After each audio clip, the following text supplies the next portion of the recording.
প্রতি বছরই গঙ্গা ভাঙ্গনে মালদার মানিকচক এবং ভূতনির বিস্তীর্ণ এলাকা ক্ষতিগ্রস্ত হয়।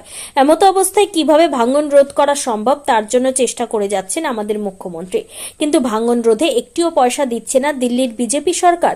সোমবার মালদার মানিকচকের ভূতনিতে ভাঙ্গন পরিস্থিতি পরিদর্শন করে বিজেপিকে কটাক্ষ করল সেচ মন্ত্রী মানস ভূঁইয়া।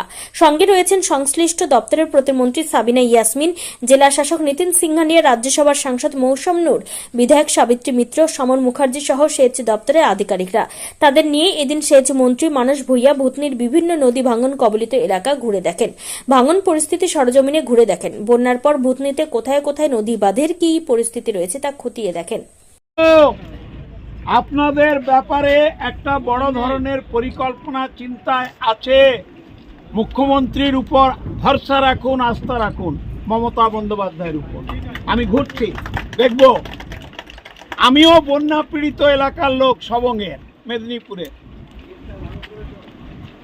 ধৈর্য রাখুন, একটু ধৈর্য রাখুন। হ্যাঁ, নিশ্চয় আমরা সেই পরিকল্পনাটাই নিচ্ছি।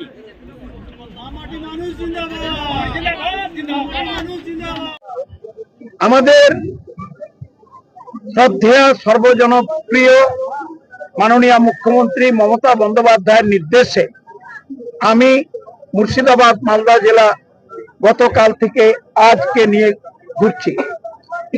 মুর্শিদাবাদ জেলায় মিটিং করেছি, সেখানে শামশেরগঞ্জ ধুলিয়ান দেখেছি কি বিপজ্জনক ভাঙন। আর আজকে সকাল থেকে আমরা ভূতনি দিয়ারা দেখলাম, আমরা কাটাহাদিয়ারা দেখলাম। আমার সঙ্গে জেলা শাসক ছিলেন, এডিএম ছিলেন, অ্যাডিশনাল এসপি ছিলেন, আমাদের মন্ত্রী সাবিনা ইয়াসমিন ছিলেন, আমাদের স্থানীয় বিধায়ক এবং আমাদের নেতা সিনিয়র লিডার সমর মুখার্জি নিজে। Bureau report, news for Bengal.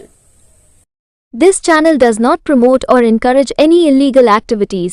All contents provided by this channel is meant for educational purpose only.